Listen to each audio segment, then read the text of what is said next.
Hello there and welcome to another Flamingo Friday, where I am all wrapped up against what I think is now Storm Brona. It's very windy outside.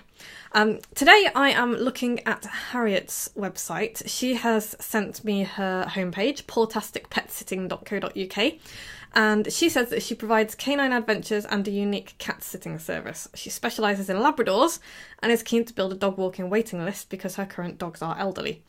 And she says her mission is to make all pet owners' lives a lot easier.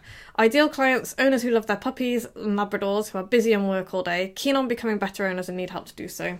And with cat sitting, it's owners who want more from a service than just putting food down. Okay, you are welcome, Harriet. Let's take a look at Harriet's website. But before I do, I just want to make the point that your homepage really needs to focus on one thing, your main offer. And it seems very much like your focus is on dogs, particularly puppies and Labradors. So with cat sitting, I would think really carefully about what you want to specialise in with your business and how you want it to go and where you want it to go. Okay, let's have a look. Right then. Okay, so first thing I would like to say is there's a lot going on at the top here, and there's a lot of things for me to choose from. Like, why would I want to print the page? That's a bit that it makes the site feel very old-fashioned. All this kind of stuff at the top, the homepage, sitemap, RSS, and print. It looks like it's been built on a blog platform. I would really strongly recommend you have a look at some simple and inexpensive themes for WordPress and just rebuild this so it looks a little bit more modern, because looks are absolutely not everything and the message is the important thing, but this does look quite old-fashioned, and I would question, it just makes people question. This is your shop window, it's the first thing they're going to see, so it's going to make people question, well, if this is old-fashioned, what sort of service am I getting, all the rest of it. So just have a think about that. The very first thing that I see here is all about you, and that's a problem. I'm looking for a solution to my problem, and at the moment, it's also very vague. It's all about you, and it doesn't really say anything about me and my problem and what I'm looking for.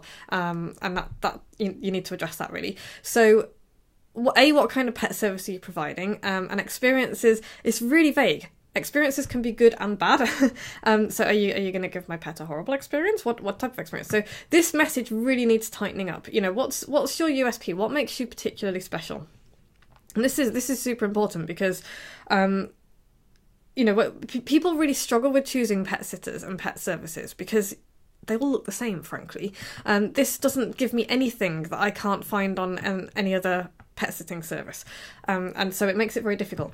One really easy way to fix that would be, rather than having a stock image, which is very cute, if I'm going to be trusting you, and you talk about this down here, you talk about trusting someone to enter your home. If I'm going to trust somebody with my pets who I love and to come into my home, I want to see their face, and I want to see it right on the homepage. So even though I've just said this is all about you and that's a problem, I still need to see you here because you're the one who is offering me the service that you are providing. So put your big smiley face on here with your dogs, with the dogs that you're walking. Get some nice photos taken of you, and then have a call to action up here. Get rid of all this messy stuff here because this is too much. When somebody gets on your homepage, they want to know that they are in the right place, that you are catering to what they need and want, and that you are offering them something that they're going to be interested in. All of this is just a distraction. What I would recommend you do is split this into two if you can, and have an image of you up here and then a headline and a call to action here. Now, your most wanted action is actually pretty good, but it doesn't say anything about it until we're right down here. Top 5 tips that you need to know before choosing a dog walker, a walker. That made me think of The Walking Dead, sorry. Before choosing a walker. That's actually really good. That's a really good offer to have, because one of the biggest problems, and I know this because I've been looking for pet sitters and animal sitters and stuff over the last few months. It's a massive problem. How do I choose a good pet sitter? How do I know that you're going to be any better than anyone else? This is where people struggle, because what happens is that they will rage Google or panic Google, and it's like, oh, I've got this problem, I need to solve it, and so they'll Google pet sitters in Croydon. And then, yours might come up along with a whole bunch of others, and they'll have a quick look at a few of them and they'll be like, well, these guys are all saying more or less the same thing. How do I choose? And especially if your face isn't on there, how do I choose? So this is actually really, really great. This is where people need help. We don't want cheap. I do not want a cheap pet sitter. Nobody wants a cheap pet sitter. But if the only thing that I've got to decide upon, if the only thing that differentiates you from everybody else is price, that's going to be what they choose on. So here, the rest of the messaging is a little bit of a problem, but this is really good. Because you're offering something that I need. I would say don't send 1 tip per day, because if I want a dog walker, if I'm Googling dog walkers and I'm kind of landing on people's sites, I probably want a dog walker fairly quickly, and I want to be able to look at those, those 5 top tips for choosing a dog walker. I want to be able to look at them now. So I would pop them in a PDF and send them, and then send them follow-up emails, related to that and related to all the other stuff you do. And, how you said, people want to be better dog owners. You could send them a whole series of emails on that later. But I'm kind of wandering off topic. So have a think about what you're offering as a lead magnet, and I would offer it as a PDF, because if I'm looking for a dog walker, I want to know right now what I can do. You could even put it on the homepage. There's no reason why you couldn't put it on the homepage. I would probably have it as a PDF, but you can try it. I would test it, see what works. Okay, second thing that I really noticed is you've mentioned your location, and that's good. But you've said best pet service in Croydon, but you've got no proof of that other than your word. So there's no testimonials on here. There's no nothing. I'm sure you've got really great testimonials from people who are very happy with what you've done. So I would pop some of those on there as proof. People, this kind of thing used to work, doesn't work anymore, because we're cynical bastards, and we kind of look at that and think, well, everybody's going to say that. So you need to come up with something that's going to make me want to stay on your website. So you've got to go back to your ideal customer avatar and think, what is it that they are going to be thinking about and preoccupied with when they land on my website? And I can almost guarantee it's going to be something like, how the hell do I choose a dog walker? If somebody hasn't been recommended to me via word of mouth, how do I choose a dog walker? And so that's why I think this is actually really good. I would change it to something like how to choose a dog walker, because how-to sentences are really compelling, and people, they work, basically. You don't need to try and reinvent the wheel when it comes to headlines. But you got to think about what it is that I'm thinking about. The other small problem that I've had with this is it's a little bit melodramatic. It's a little bit fear-mongery. You have to address people's fears, and you have to acknowledge that people are going to be worried about stuff. But this is, I don't know, it's just like save your heartache. That's really, I might not be your ideal customer, but that kind of turned me off a little bit. So have a real think about what language people are using when they're talking about dog walking services. Go stalk people on Facebook, on Reddit, on LinkedIn, all of those places. Have a look at the language they're using, and then parrot that language back to them. Because that's the really important thing. You've got to get people thinking, this is my kind of person, and she speaks my language, like literally speaks my language. And if I was this would turn me off. And this is probably something to talk about, but I would put it in an email rather than on the homepage, because it just feels a little bit scaremongery, and I think it might turn some people off. What I would focus on is this: how do you choose a dog walker? And then kind of get people into your world with that, because I think that's very, very good. The other thing that I noticed is that you said that you specialised in Labradors, but I see no mention of Labradors or pictures of Labradors or anything on this webpage. So that, to me, if you want to specialise in Labradors and be a Labrador dog walker, you need to put that front and centre, because as soon as you say Labrador dog owners, this is what I'm offering, they're going to be like, oh, that's me.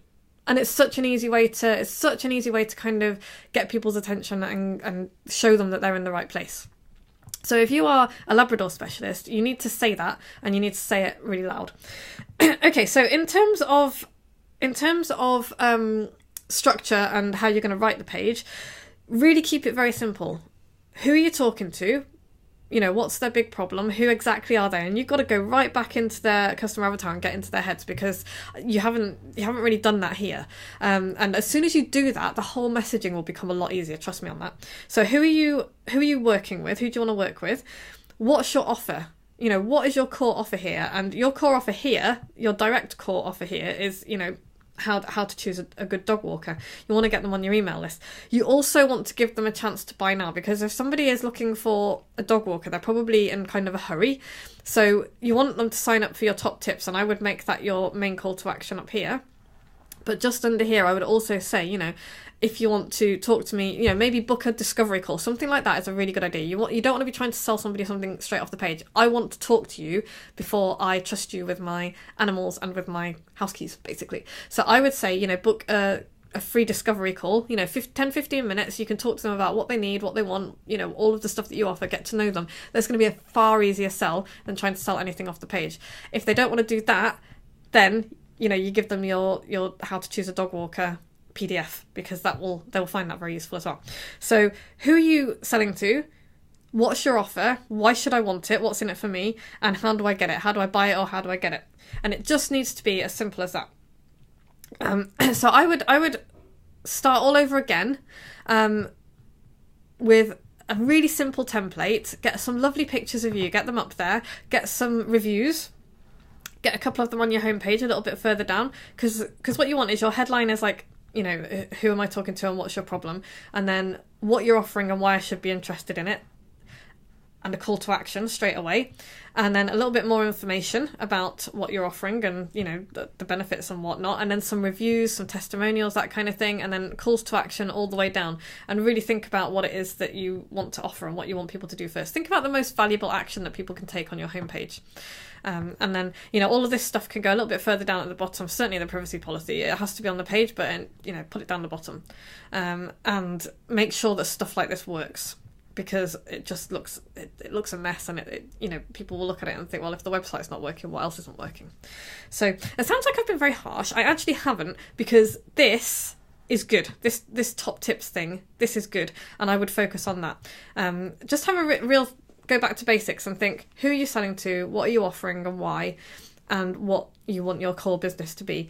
And then elsewhere you can have the little, what we call the hamburger menu, and you can send people to your other pages, like the the Canine Adventures, the cat service, and all the rest of it. So, but you want your core service up front here, because from there you can sell people other stuff.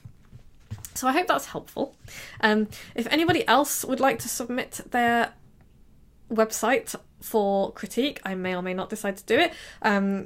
If you want a private one, you can email me, vicky@vickyfraser.com, and I will send you an invoice, and you can have a private one. If you would like a couple of these every month, you can join my superheroes, and I will, include it it's included in your membership. In the meantime, have a very splendid weekend. I will be back next week with something else. It's not going to be a website this time. It's going to be a piece of marketing I found the other day that I thought would make a good subject for Flamingo Friday. And I will see you same time next week.